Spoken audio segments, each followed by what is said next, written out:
Okay, so to talk about culture in the music industry, music driving culture, culture shaping music, we've got some experts and we've got me. Kath, we'll come to you last because we saw you earlier. Tina, what's your name, where are you from? My name is Tina. I'm from Ticketmaster. I head up the research and analytics there for International. And your specialist subject or mastermind today? Grime. But from the audience perspective, so who goes, why do they go, what they do when they go, how they get into it to begin with, and so on. Perfect. Natasha, hi. Hi, I'm Natasha from Warner Chappell, Germany, publishing. And I'm head of A&R, and I'm talking about German Gangster Rap. My personal favourite of the genres represented today. Matt, how you doing? Good, thank you. I'm Matthijs. I'm from Utrecht in Holland. I'm an artist manager at Tribe. It's a London and Utrecht-based artist management company. And I do some consulting work here in Holland for Spec Entertainment. And that's mainly urban-focused Dutch spoken music. Perfect. So, for want of a better phrase, Dutch language hip-hop. For want of a much better phrase, but just to make sure everyone's on the same page before we talk about it in detail. Sorry, part of my role here is to just generalise everything to the point of rudeness. My bad. Which means bacon. Really? It's spec like bacon? But it's Spec with a C. Still, it has the word bacon in it. It is. You win. Okay, Kath, you're back. I am. Talk to us about what you do. We kind of got half of it on the last panel. Or the I previous don't have panel. to repeat it all again, right? Okay, can I sum it up for the guys who weren't here? Sure. That you have a white label streaming platform so that in the same way WordPress can make you do a website in minutes with whatever features you feel like, people can make their own on-demand streaming service or whatever form of streaming service through your platform. They do the licensing, they do the commercials, you are the tech supplier that makes it all happen. Spot on. Ta, I was listening. That and we've been friends forever, but... We won't tell. And then you specialise in niches, which is why it's called Nichestreem, and you've got views on kind of the Afrikaans market, but also kind of emerging markets perspective that I'm sure we'll hear lots about from many nations around the world. Yes, sir. Amazing. That's the plan. So, I would quite like audience questions as we go, because I find that quite helpful to make sure that we're staying on what you need to know. First question. So culture is broadly defined. We had to get a definition because if you're going to do a panel. I mean, last time I started a conversation with a definition, it was what does Brexit mean? This is a much better definition because at the time Brexit meant Brexit 18 months after Brexit had been announced, and you're still looking at each other going, what? Much longer conversation over a beer. What is culture? So culture is almost the reverence of art was the definition as according to the Oxford Dictionary. So let's talk about art, let's talk about creative. Natasha, head of A&R, driving creative content out of Warner Chappell in Germany. How would you describe the history of Gangster Rap in Germany? Are we seeing a resurgence, or has it always been very popular? No, that's rather like a recent phenomenon, I would say. It started maybe 4 or 5 years ago.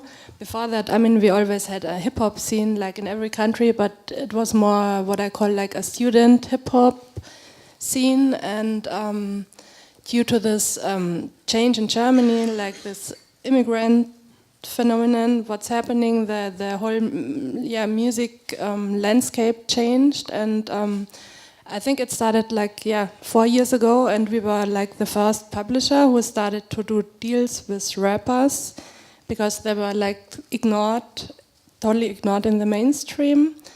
And we saw that something is happening, and for us it was also time for change, kind of, so it came together. And it's amazing. I mean, the streaming numbers in Germany, it's like there's rappers who have like 200 million streams. It's like total mainstream numbers, but it's still not a mainstream thing. It's still an underground thing compared to the mainstream numbers. I mean, the sales are great, everything is huge, but it's still kind of like not there in the mainstream. Like it's not on the radio at all, but that's probably like same in Holland. So interesting. Matthijs, give us a potted history. Give us a quick history of the same scenario for local language hip hop and urban music here? Is it recent or has it been long established? Well, it's been around for a long time. I think we had like very popular rappers since hip hop started a little bit like in the 90s, or like started in the 80s, but like from the 90s on in Holland, I think. But I think the numbers that are like streaming wise and live wise, like ticketing wise, which the rappers are doing at the moment, that's very new. So you can see like the young kids and the mainstream people are finding their way into their favorite rappers, to going to shows and streaming their music. But the question was like, what's the history of it? I think it has always been there, and for me, like I'm a 30-year-old guy who was always into hip hop, and I've always been listening to Dutch hip hop and American hip hop as well. But like now, my mother and my father are starting to acknowledge that there's something like hip hop, and that's something new. Amazing. And is it in the mainstream? So we said of the kind of the German gangster situation. Gangster situation? Pardon me. I mean, you grow up in Croydon, you use these phrases willy-nilly, but it's... James knows what I'm talking about, anyway. Is it a mainstream phenomenon, or is it still in a pocket, in a silo? No, I think it's definitely a mainstream thing. Like, we've got our main TV show who does like 1 minute of music every night. A lot of rappers are on that mainstream TV show. Radio is playing hip hop. Like local hip hop artists are selling out Ziggo Dome, 17,000 capacity shows. So yeah, it's definitely hitting the mainstream at the moment. Yeah. Interesting. So we've got culture in a kind of pocketed sense, and then into the mainstream as well. I mean, Tina, I appreciate we've put you here for the research side of things, but what would you say about the grime, either the music or the audience, how it's developing? So grime has been growing, definitely. That's one of the reasons why we started looking into it a lot and exponentially in the last 10 years, definitely. So the definition, there's a kind of a musical definition of grime, which is rapping at 140 beats per minute. In terms of where it came from garage, and it came from a lot of different other kind of UK hip-hop sources. It grew out of East London, council flats, where it's a bit of a community. I think the way that people described it, and artists and industry experts, they were talking about it being an attitude. So that's where I think it gets quite interesting, looking at the overlap with culture. It's more than music, it's an attitude, it's anti-establishment, it's talking about being like disenfranchised as a culture and as youth. And it did start off quite niche, representing that youth. And now in the last 10 years, it's just, as I said, grown so much. We've got lots of grime artists headlining mainstream festivals. We've got growth in terms of ticket numbers, number of people going to events, gigs, festivals, everything. Streaming, again, streaming numbers have doubled in the last year alone on Spotify. So it's no longer a niche, it is mainstream, and it's also touching lots of different parts of culture and life as well. It's going into politics, fashion, everywhere. Amazing. And talk to me a bit more about fashion, about the whole lifestyle that goes with it. It's not just, I like a song, great. There's a whole culture that exists around. So another thing that we heard a lot of, from our respondents and our industry experts is that it's kind of like the new punk in the UK. Again, it's grown from similar circumstances, and the lifestyle and the fashion around it definitely represents it to a certain extent. So I think Vogue recently did a video of, like, they chose a couple of big grime artists, and they just focused on their fashion sense and their style and how they express themselves. So that is definitely part of what grime is, and a way of life, they call it as well. So amazing. Yeah. And we obviously, Shadow was talking earlier and talking about the different facets of his life and how people can get hold of him for more than just one thing. So the merch lines, the fashion element, the kind of having more than one facet to you as an artist becomes hugely advantageous in terms of how you draw people in but keep them interested as well. So sponsorship is big. There's like lots of brands entering the market. I think social media is also helping with that, because there's a direct interaction and engagement between the artist and the fan, so they get a sense of what their life's like and they can replicate it in a way. So yeah, it's just amazing. Everywhere. Perfect. And Kath. Hi. Sorry, I sat you on the end because I wanted to sit in the middle. It doesn't make much sense now, does it? Elbow me. Well, you're too far away. I can't do it subtly. And now you've told everybody. These are three very specific examples. Have you got other examples from around the world where niches are playing a large part in driving musical taste? Completely. I was telling someone earlier today, house music in South Africa is really big. The electronic dance music scene as a whole is really growing. But house music, so you can go out into the township, the biggest township outside of Cape Town is called Khayelitsha. And it has this really weird experience. But you go into a butchery, you select the meat you want to eat, you walk outside, and you ask someone to cook it for you over a fire, and meanwhile you just order beer and there is this huge house party happening. And this is pretty much every weekend. There are car washes happening around you, people are getting involved. And I sometimes question, maybe because I grew up Afrikaans, so the music is the culture and the culture is the music. The way you eat, what you listen to, the TV you watch. I'm a really bad example, as is Die Antwoord. Anyone who knows Die Antwoord, they rap in Afrikaans. They're a very bad representation of South African culture. I need to clear the decks here. But apologies to those people working with them who are in the room. No, they've picked up on some of, I mean, I guess it's what they would have, if you had to depict white trailer trash in America, that's exactly what Die Antwoord did with Afrikaans music. So that's one example, the house side, Afrikaans being another. Massive music festivals and arts and cultural festivals where people queue up half a day in advance just so they can get a front row seat. They're close enough that the artists can spit on them. They really are that dedicated. Nigerian gospel, high life in Ghana, Afro-pop. The Kenyan music scene is fantastic. The way the kids dress, how they speak, who they hang out with, what brands they follow, I think is all informed not just by the music, but by the culture and therefore the music, and I think it kind of has this knock-on effect. Interesting. Very cool. There are so many different directions we could go with this. Natasha, do you think you will ever get out of being a pocket niche?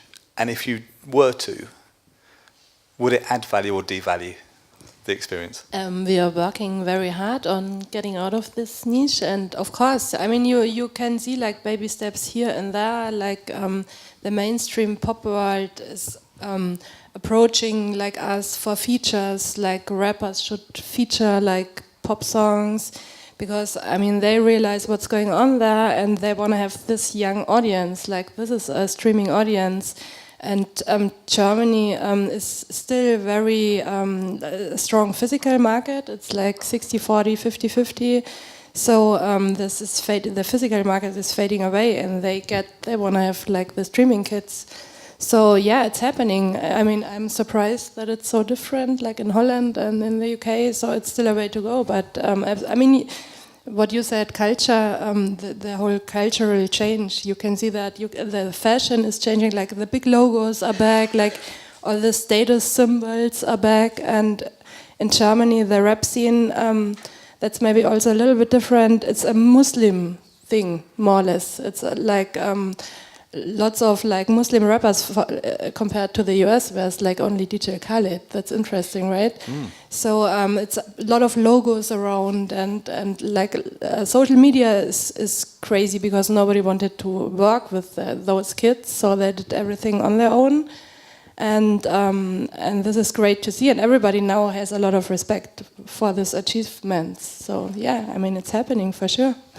That's what I'm here for. Interesting. And to everybody, like, how influential has streaming been in the resurgence of local language, or in the driving of grime, or in the picking up of niches? Like, how important is streaming as a medium of consumption in releasing music to fulfill its potential? Well, I think for like the Dutch hip hop, it's definitely like the number one. It's like, it's like social media and streaming is like what's driving everything. Like at the moment, the charts are heavily influenced by streaming from Spotify in Holland, and when like in the top 5, there are if a rapper who I've never heard of releases an album and he does some crazy streaming numbers. He goes straight to the top 5 of album charts, which is like very dominating charts at the moment. And these young kids stream all day. Yeah. Amazing. And sorry, really boring chart question. Not like graphs and stuff, but the other chart. The UK chart has had a real slowdown in turnover, so that because of streaming and how long songs are streamed for, that you don't get much variety over week-on-week changes. Are you seeing the same or the opposite in Holland? Well, I'm not a big chart expert, to be honest. Sorry. So maybe someone else in the room knows a little bit more about that. But I think you can see quite like. But I'm not sure if I'm correct, but I think you can see some artists popping up in the top 10 and popping out pretty soon. I suppose my fundamental question, does it change often enough to be interesting? Do people pay attention to it? Yeah. We're getting some nods from the room. I can't see anything with these bright lights, but I can see smiles and nods. Yeah, it changes all the time. Okay, great. What did you want to say, Tina? On the streaming side, I'd say it's really helped get grime out to the public. It is the #1 source of kind of listening for grime audience, and I think it was 50% that actually listened to grime through a streaming service, the majority through Spotify, and 77% of them have a paid subscription. And again, with Spotify, we know there's like lots of playlists specifically geared towards the grime audience, so it's really been a big part of that exposure. Can I get those numbers one more time? Because that was impressive. So 50% of grime listeners access grime through a streaming service. The majority of them are through Spotify. And 77% of anyone who accesses from a streaming service has paid for it. Which is an amazing ratio compared to any normal situation. Yeah. Interesting. So and YouTube is actually quite big as well. Mm-hmm. And I guess that works with the visual context, and you see a bit more. And okay, interesting. I feel like I now need to go and watch more grime videos. Me too. But I think it's for all these subcultures, it's a really engaged audience. So I think that's very interesting about these, and that's why brands are very interested in these subcultures, because like these fans are so engaged in what they're doing and wanna buy everything they do, and like it's like. I'm not sure if you can explain a little bit about like the German, the boxes. Yeah. Yeah, that's a funny thing we have in Germany, and I don't really know who invented that. So what the rap, I mean, it comes from the rap world, but now even like Schlager artists do that. So they put together like a box. It's like a big thing, like a big shoe box size thing, and sometimes it's really nice stuff in it. And sometimes it's a T-shirt and some fan stuff, and it costs like 40 euros, and it's like a collector's item. And what you said, like charts relevance, I mean, it's all the rappers push their audience to really buy it on release date, because #1 is also like a status symbol. And in Germany, the charts are like based on turnover. Not on number, but on turnover. So these boxes are really expensive, and you have a huge turnover, and that's why like a lot of rap artists go to #1, and then they fade out, like #1, number 87, and then gone due to these boxes. I mean, it's amazing, and I talk to my colleagues in the US, and they think like, what is she talking about? But I mean, it's a great thing in Germany. Fantastic. It's like a lucky packet. Did you ever get lucky packets here, where you buy it and you don't know what's inside, and then you open it up and they're toys, and it's really cool. There's a question in the back left-hand corner. I'm terrified because Rowan knows everything. Definitely don't. All these, like taking UK grime or taking Dutch language hip hop, forgive me for generalising, but generally we're talking about kind of urban music or R&B or hip hop. Is it a coincidence, or is there something kind of bigger on a global level that's causing these subcultures to emerge? You know, the fact that these are all been happening in a dramatic and in a very mainstream kind of way in the last 5 years, is it just coincidence that this is going big in Germany and it's big in Holland and that this has emerged in the UK? Or is there a link between all these different subcultures? Any volunteers? I can't answer that directly, but I can say that grime is starting to have an international appeal as well. So I don't know if that is having a knock-on effect on developing the local equivalents. But definitely we've seen, again, in terms of streaming numbers, that grime has gone to US, Australia, Ireland, Netherlands, and Germany. So I don't know, again, if that has a kind of cross-fertilization impact, and you know, they're getting inspired by it, or I can't really say anything beyond that. But well, and I don't think it's a coincidence, but I'm not an expert on this. I think, but like urban or American hip hop is also taking over the globe, or like J. Cole is selling out arenas all over Kendrick Lamar is selling out arenas all over the world, and I think like in Poland, Polish hip hop is very big as well. So it makes sense that probably urban music or hip hop is maybe a genre where people really like to express themselves in their own language, which makes it a very local thing. That's my 2 cents. I would say that maybe they've always existed. So we've got something called Maskandi back home, which is really big. I didn't grow up in a region that had Maskandi, but as you kind of move across South Africa, you find that Maskandi is really big. We've been approached to ask if we can do a Maskandi music stream. But maybe heavy metal at one point was a subculture, and punk was a subculture, and I guess maybe now there's just more opportunity for those to be seen, and they can touch more audiences than they have before. It's more a question than... Yeah, I mean, I wonder as well, like, have they just always been there, but they're getting more opportunity now because the lower barriers to listening, and there's more kind of ubiquitous access, as the cliche goes. It does depend on territory, though, right? It does Not depend on every territory. territory has ubiquitous access. Well, this is true. We'll talk more about that. Steve? Do you think that the platforms have changed culture, or has culture changed the platforms? 'Cause if you look at something like urban music, we now measure everything by consumption, not by people. And if you look at Spotify, a lot of the numbers are dominated by US hip-hop acts.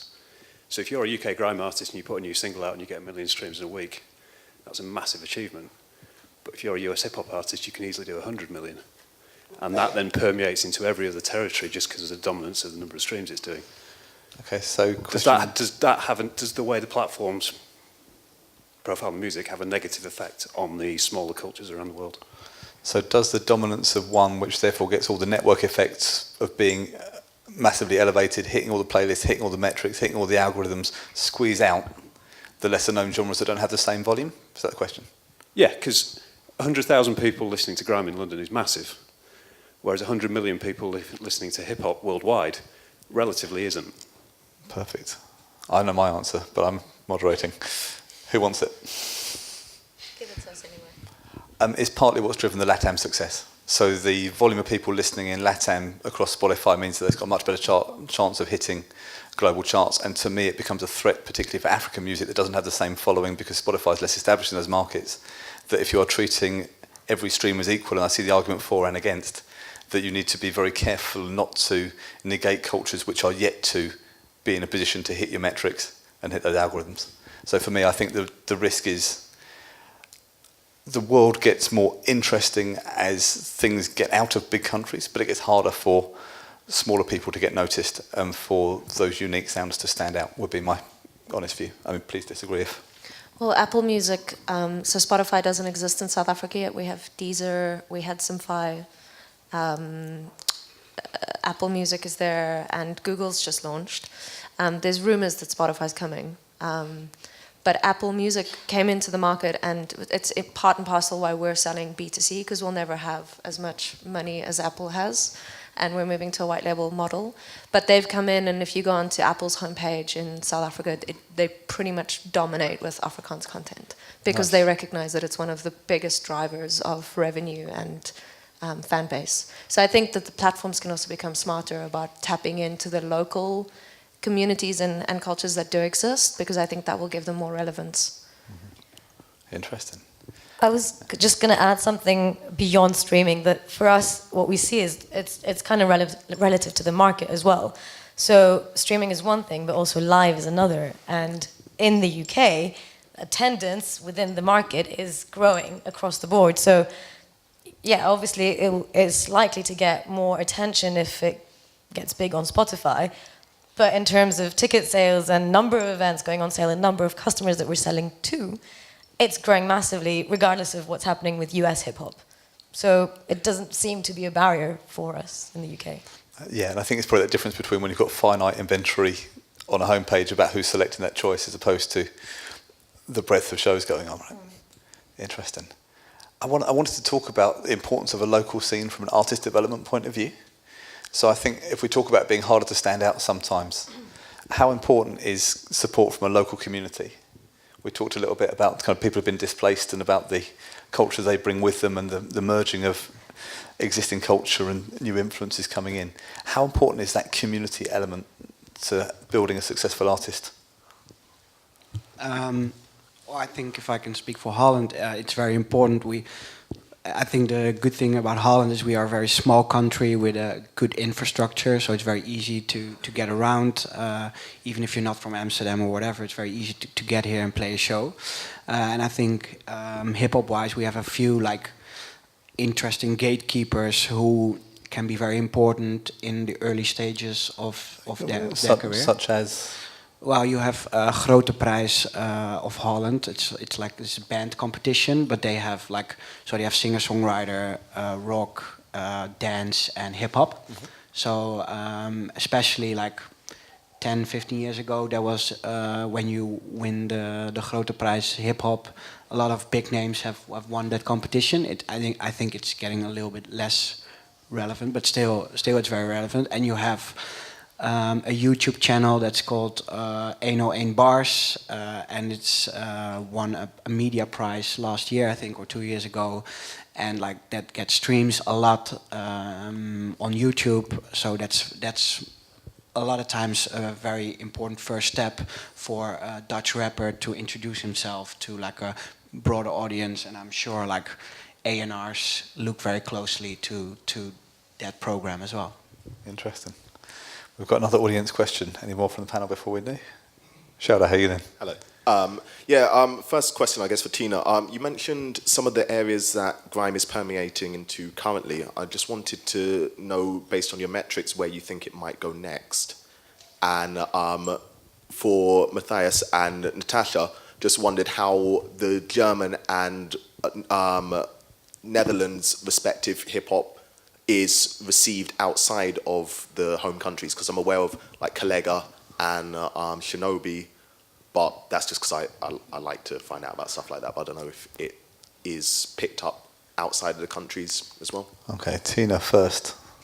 What's going to happen next with grime? How big is it going to be? I think I'm just going to repeat myself from earlier. I think it's just going to grow more and more, definitely in the UK as well. Now they scrapped Form 696, which was quite controversial, which meant that there was some restrictions to how many performances they could do, or if the police could actually go and shut them down in advance. So the form no longer exists. There's going to be more performances in the UK. I think also it's going to go more international as well. So not just with streaming, but with live as well. So everyone expects there to be growth across the board and across borders as well. So I guess everyone's thinking it's just up, up, up for grime.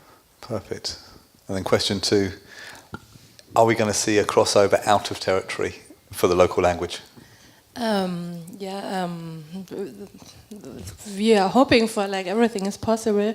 I don't believe that the world is waiting for German gangster rap, probably. But I mean, I want to believe it's about the vibe, and we like at Warner Chapel we have a Swedish MD, so he can't believe that our music is not traveling anyway. And we started to bring rappers together, have like a French feature for a German rap artist, and try to bring it to the world. But that's obviously a hard one. I mean, do you like German gangster rap? I mean, do you get like the feeling or the vibe? Or? I like dope music. So there's a lot of dope music in Germany. Can I actually just add one thing that could make a difference in the German market that has, I think, helped the growth of grime is also how much they've started collaborating with other genres. So grime and pops, you've got Stormzy collaborating with Ed Sheeran, for example, or so it is going mainstream in that respect as well. So it's reaching a wider audience with these kind of more poppy collaborations. So you do have 7-year-olds knowing about Stormzy and kind of saying, oh yeah, he's done Ed Sheeran or Little Mix or something, So that has also helped break down those barriers. I mean, we always have obviously the language barrier. That's like hard to get over that. But I mean, the world becomes smaller, and through streaming, and it's the feeling. Obviously, I mean, in Germany, like rap became so street. It became like really hard. It's getting more street and more street. So. It's interesting to see how young people really how they think and what their world is, and I mean it's so dominant in the charts. Like there's weeks where the top 10 is like German Gangster Rap. That's really wild. And then there's maybe some DJs. So there's like this kind of escapism music, like no meaning at all. And then there's this really really heavy lyric stuff. But I mean, crossing borders always good. We try that also with pop, to bring it in the radio, to make it bigger. And do we think it's the same people listening to both? Or do you think it's two different audiences? So to both the dance music and the... No, it's different audiences. Definitely separate. Yeah. Okay, totally. interesting. Like generation thing. How much support, sorry, I'm asking a question, but how much support do you have from local government? And so the reason I ask this, back home they've so radio content now has to be 80% local content. Yeah, there's a long discussion in Germany. We don't have that, yeah. and radio is very poor in Germany. It's like very, very, very mainstream, and it's a big frustration in the rap community. What I said in the beginning, that it's huge, but it's totally ignored in the radio landscape. That's what it is. But we don't have this quote. But there's always discussions, but we never got Nigeria did the same. So Nigeria basically said, it started with Big Brother, and Big Brother as a program came in, they said, great, but you're only allowed to play local content. And then big brands like the telcos, MTN being the biggest telco operator in Africa, started backing local artists. Now if you're out in a club in Lagos, you pretty much don't hear any international content, ever. Wow. You're literally just listening to Nigerian content. And it's everywhere. It's radio. It is what people are tweeting about. It's every show you go to. And it's wonderful to see, because there was almost this movement of becoming proud of your own local artists. And guys like Ice Prince just became way bigger than any other rapper or artist out there locally. And it's obviously never going to be as big a money spinner as being in the US. But Nigeria has 170 million people. That's a lot of people if they're listening to your content and buying your music. Perfect. I have one last question, but Tom has been waiting a while. Tom, what you got? My question was about the sincerity and authenticity of these collaborations, because Chris alluded to it earlier, saying if something like grime, like punk, starts to become mainstream, it loses some of the initial drive behind it. And I can't imagine Ed Sheeran would be like high up the list of people that Stormzy wants to hang out with, and I can't imagine like Ed Sheeran's mum would be very happy about him hanging out with Stormzy. But things like Stormzy doing branding exercises with Adidas and stuff, and doing a collaboration with Ed Sheeran, I remember last year on one of the branding panels there was a thing about the audiences being quite savvy these days about spotting when stuff is, when it's BS in advance, they can smell that stuff. So how far are these real authentic collaborations? So we actually asked a lot about that, and there's going to be more on that in my presentation tomorrow. But we were surprised to see that people actually don't feel alienated as a result of it. And the more the grime fan, the heavier they are, the more engaged they are with their artist, the more comfortable they are with sponsors, the more comfortable they are with these kind of collaborations, the happier they are to see that their favorite artists are getting rewarded financially and with the exposure that they deserve. The caveat is, as long as they stay true to themselves and the music, and it's true to its roots, they're happy with that. And the artists seem to be doing that still, so they're cashing in, but the music's still the same and the content is still the same. So everyone's happy. So they've kind of found this nice little medium that everyone's happy with. I don't know how long it's going to last, but it still seems to be authentic, and it hasn't alienated the hardcore fans, and it's bringing in more fans. So far, so good. I think the interesting tipping point will be the major record deals that might get done at some point, and how the reaction is from the thing is, they're still independent, right? So they're still kind of maintaining that sense of Well, that's the question. doing it themselves. And if they choose to go with a major label, can they pull it off live? Is the question without a microphone. But can they pull it off live? Let's find out. We've got 2 minutes left. One question. You've already asked a question. Go on. Why not? I mean not to. No, go on. It's one specifically for Matthijs about the hip-hop subculture in the Netherlands, but also in Belgium. And as soon as I'm going to say it, you're going to know what my question is. But for context, a few weeks ago, a rapper called Boof had a small, slight controversy where he had called a few women that saved him on New Year's Eve or something. Long story. He had called him a word which was really denigrating. And it made everything, or at least I had a lot of conversation about what was happening in the subculture because it didn't seem like anything happened to him. He just took it so far and it was really bad, but it didn't seem like anyone gave a shit about it.